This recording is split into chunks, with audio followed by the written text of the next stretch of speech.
Hey guys, welcome back. I hope you are having an amazing day. Let's get right into the stories. The first one is an entitled people story. I've lived in my current neighborhood for over 15 years. For the most part, it's been peaceful and drama-free. That is, until Karen moved in next door about 6 months ago. From day one, she's been nothing but a huge pain. The first week she lived here, she came pounding on my door at 7 a.m. on a Saturday, yelling that my kids were being too loud playing basketball in our driveway. I calmly explained that it was still morning and they had every right to play outside at that hour. Karen huffed and stomped off. A few days later, I was mowing my lawn in the afternoon when she stormed outside and demanded I stop because the noise was interrupting her nap. I told her nicely that I needed to finish cutting the grass, but would try to be quick. Apparently, that wasn't good enough for her. Karen constantly found ridiculous reasons to scold me and my family. If we parked in front of her house, even just for a few minutes to unload groceries, she'd come flying out the door shouting that we were blocking her view. Anytime music or the TV was audible from outside our house, Karen would call to complain about the disruption to her peace and quiet. She even scolded our kids for playing basketball in our own driveway, claiming the ball was bouncing too loudly for her liking. Her absurd requests and entitled behavior became exhausting. Still, I kept trying to appease her, not wanting to escalate the situation.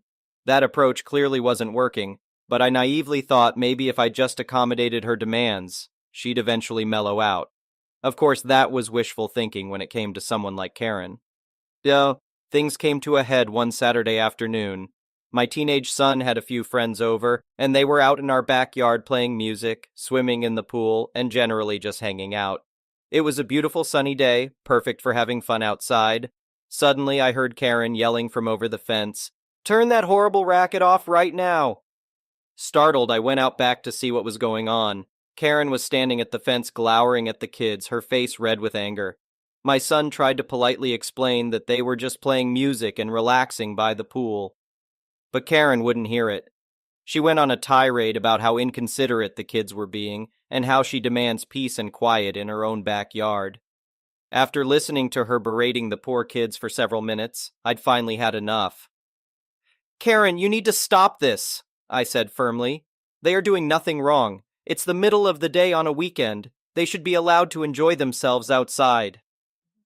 Well, that set her off even more. She got right in my face, screaming about how rude I was to talk to her that way. "You have no right to speak to me in that tone," she shrieked. "I am just trying to have a pleasant afternoon and they are ruining it. You are an inconsiderate, arrogant jerk." I'll admit, her nasty words pissed me off. After biting my tongue for months, I finally snapped back at her. "No, you are the inconsiderate one," I shouted. "You have done nothing but make unreasonable demands since the day you moved in. We have every right to live our lives normally on our own property without you constantly harassing us." Karen's eyes nearly bulged out of her head. Her face turned an even darker shade of rage-filled red. "How dare you?" she sputtered. "I'm going to call the police right now and have you arrested for being verbally abusive. You'll regret this." And with that, she turned on her heel and stormed off back inside her house. I figured there was no way the cops would actually come for something as minor as a shouting match between quarreling neighbors. Oh, how wrong I was. Not 10 minutes later, 2 police cruisers pulled up outside Karen's house. I watched in dismay as she scurried outside to meet them, frantically waving her arms around as she pointed at me. The officers came over and asked if they could speak with me. I nervously invited them into the backyard, where I recounted the whole ridiculous ordeal. I explained how Karen has been nothing but a nuisance since she moved in, how she constantly makes unreasonable demands, and flies off the handle anytime she hears the slightest noise from our yard. Meanwhile, I overheard Karen on the other side of the fence, going on a tirade about what a dangerous and threatening neighbor I was. I couldn't believe what I was hearing. She was spinning an absurd story, making me out to be some violent villain terrorizing her for no reason. It was absolutely insane.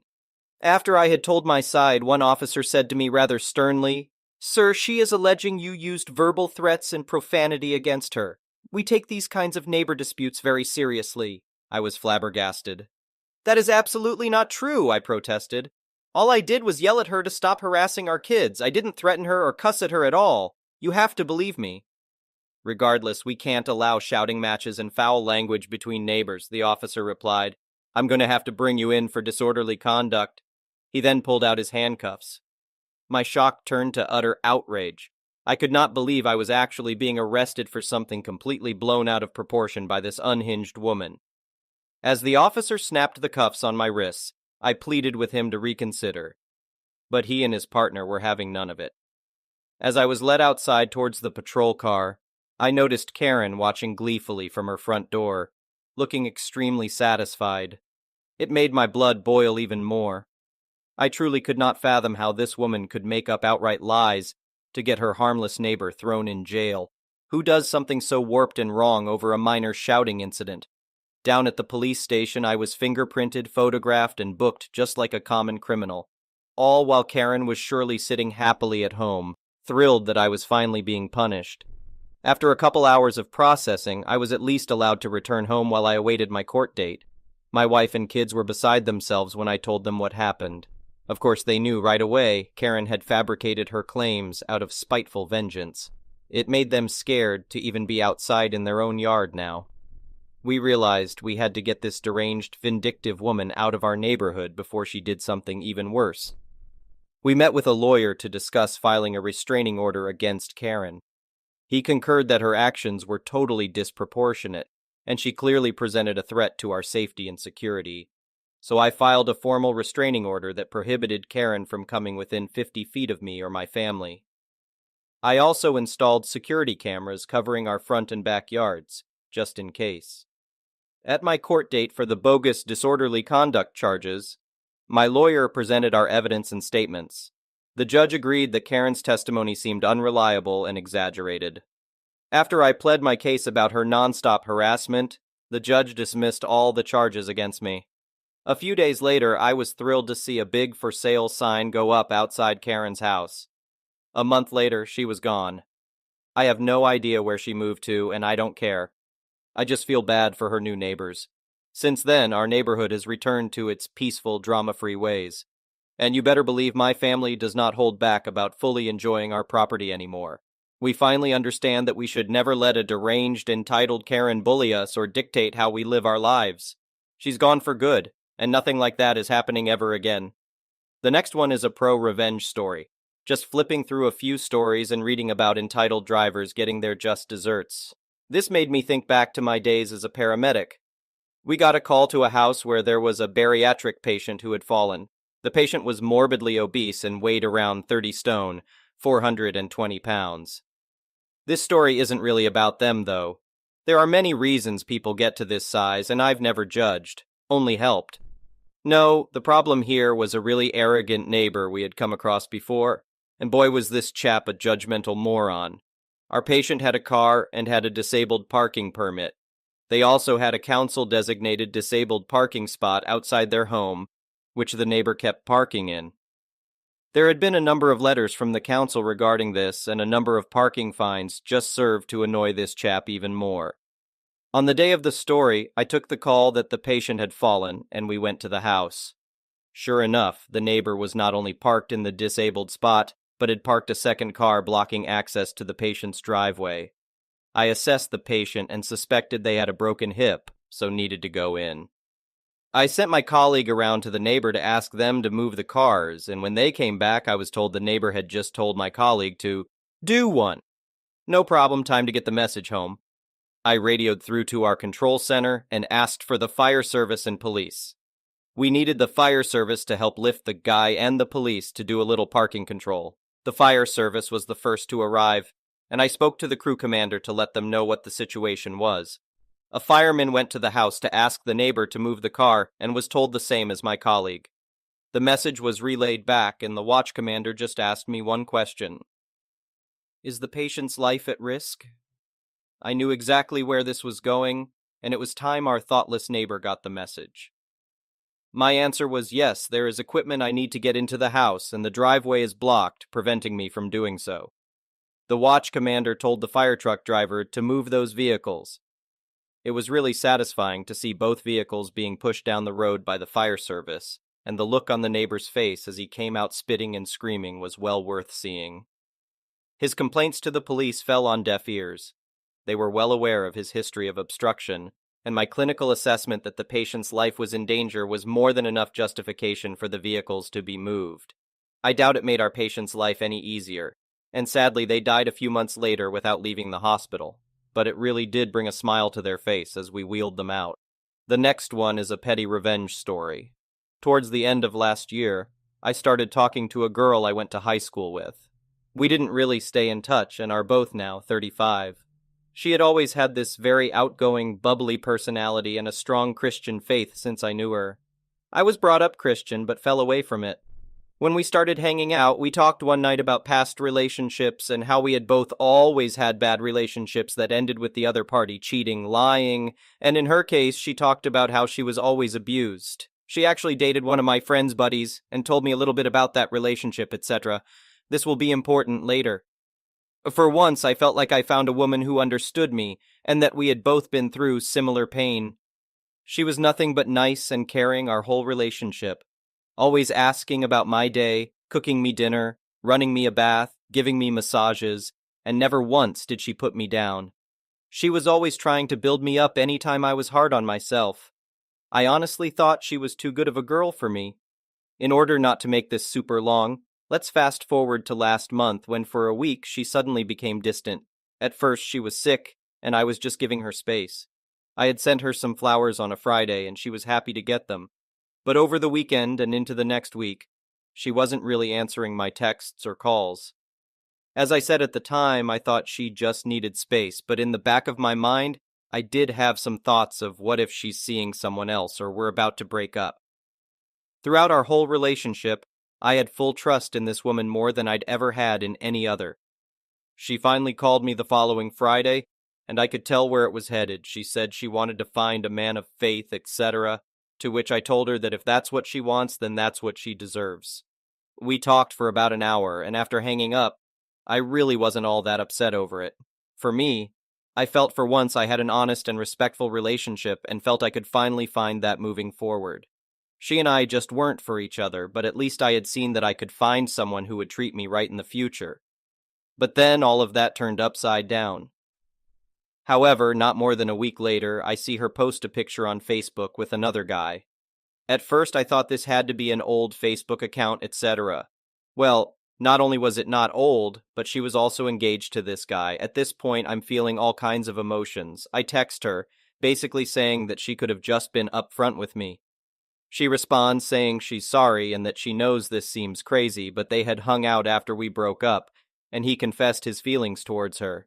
I couldn't wrap my head around any of this, and she apologized another time or two, and then basically said she wasn't going to keep apologizing, etc., telling me how I should go to church and find God, etc. In one of my heated moments, I decide to leave a comment on her new fiancé's post about them getting engaged, saying, "Funny, we were just in a relationship less than a week ago." She called me the following morning, mad, with her first words being, "Are you crazy? Have you lost your mind? You had no right to post that as we were broke up, etc." She still claimed she had never cheated on me or anything. She finally admitted that they were talking while we were together, but she'd known him for 10 years and wasn't going to stop talking to a friend, and that it was never anything bad. I told her she emotionally cheated on me, and she denied it over and over. I was losing my mind and was suicidal for several days, as I couldn't understand this at all. Then 2 days later, I get a message from her fiancé asking if I was in a relationship with X, and that she claims you two never dated and had talked a long time ago. And that was it. At this point, I'm like, what the heck is this serious? She's completely denying my existence at this point. Not to mention, one of her old best friends literally dates my brother, who we'd hung out with while dating, plus we have mutual friends from high school, etc. He asks for proof, so I provide him with text messages, pictures, etc.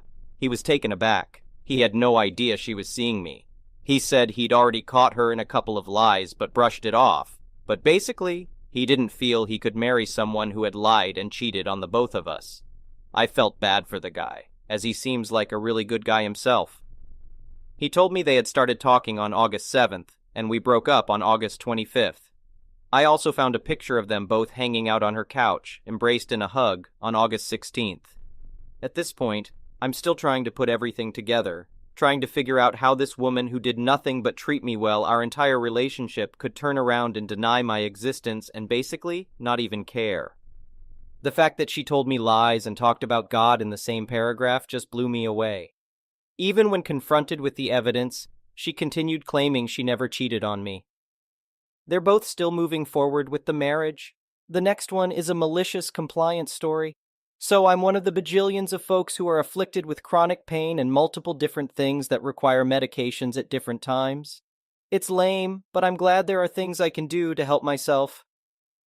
A couple of years ago, I moved in with my girlfriend at the time, now wife, woo, and had to transfer pharmacies. The closest place to our new house was a pretty low-traffic major generic pharmacy, so I figured, cool, that's easy. I work from home, and I can pop in during the daytime and pick up my meds. Mostly this works out. I need to pick up maybe 3 or 4 prescriptions per month, and it usually goes exactly according to plan with a minimum of fuss, except when it came to my Humira.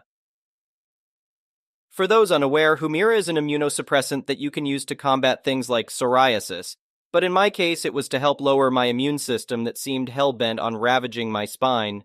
Very mainstream medication. If you live in the US, you've likely seen the terrifying ads on a regular basis.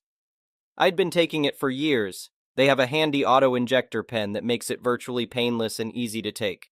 So I was very confused when I picked up my first prescription from the new pharmacy, and it was a bottle of the medication with a simple syringe provided. Not a huge deal, I could make it work, but it hurts a heck of a lot more to inject that into my stomach than it does to use the pen. So I asked the pharmacist about it. She had no clue what I was talking about, despite the fact that my rheumatologist's script clearly said injector pen on it. I tried to tell her what was happening, but she said she was too busy, and if in the future I didn't get the injector pen, just don't pay for the script and send it back. So a month went by, and I ordered my prescription again, making sure to call in and request over the phone that I have the pen instead of the syringe. I went and picked up my order. They're visually identical unless you open them up. And before paying for anything, I opened it up and saw that it was the syringe again. I turned to the tech and asked him to send it back and reorder the injector pen for me. The pharmacist came out in a huff immediately, demanding to know why I had opened a product that I didn't intend to accept. I told her, that was literally what it was the same pharmacist, told me to do last month. You said to check it before accepting, so that's what I did. She was agog for a moment. The open box of Humira was going to cost her pharmacy over $4,000. The American healthcare system is so damn stupid. But she then remembered our conversation. I'm extremely tall, so I stick out, I think, and grumbled and shuffled back to her pill lair. I now get my Humira prescription from a different pharmacy that's a good 1-minute drive farther away, but I still use that pharmacy for most of my needs. The next one is an entitled people story. Let's start from there. There are 4 people living in the family, my aunt, my grandmother, and my 2 cousins, EC, 14, and GC, 11. I am a 16-year-old boy. They live 15 minutes away from my house. Well, I had just woken up and I was lying on the bed scrolling TikTok when I got a call from my aunt. I answered, and she told me that Luke was not at home, neither was she, and Nika had broken his right hand and was afraid of falling or something. It is quite a big dog and it could easily have happened. Without even thinking, I told her that I would walk the dog because I have walked their dog many times, and I respect my grandmother and I know it would be inappropriate for me to refuse. Too many times I didn't walk my dog and went down to their house, whether it's been raining, heat waves, stormy, or just I was feeling plain lazy, and yet I've never refused. I got up, got ready, and my mother was making a new dish, and I was hungry, so I sat down to eat and went to their place. My dad asked me to buy our dog food, so I also did that. All this took exactly 40 minutes, and I went down to their place with quick steps. I got there. And oh my goodness, Luca with only his underwear is lying in front of the TV and watching. My grandmother is fussing in the kitchen and Nika is in his room. Luke rudely told me that the dog had already been taken out, so I was surprised because Luke wasn't dressed, and my grandmother is too old to take him out. I got up and went into Nika's room and asked who took the dog out. I was told by an 11-year-old crippled child who is barely a kilo of a dog that he took the dog for a walk. It got on my nerves because Luke was at home, my aunt lied to me, and Luke scored with his laziness. He has done this many times, complained to his mother about taking the dog out, and in the end, they washed their hands on me. 2 days passed, and I was with my grandmother. My aunt met me on the way out. I was with my friends and my girlfriend, and she said the following thing to me. Couldn't you have come a little earlier? What a behavior. It's like it's my fault that her son was sitting on his ass, and I was obliged to take him for a walk when, I repeat, Luke was at home, doing nothing, and he just got lazy, and I, who live 15 minutes away, had to go out on my errands and still got up and went down. I would have understood if I tossed them away. I have never asked anyone to walk my dog from that family, and even if I asked, no one would ever agree. However, I don't understand why they ask me to walk the dog, why they insult me, and why they have complaints. I didn't ask for that dog, and whoever did should take responsibility. I just had enough respect to not reject them and actually wanted to help out, and they don't even respect me for that. I do not know what to do. She totally embarrassed me, and I feel really mad at Luke for pulling. Thank you for watching. I would really appreciate it if you could like the video and subscribe to our channel if you haven't already.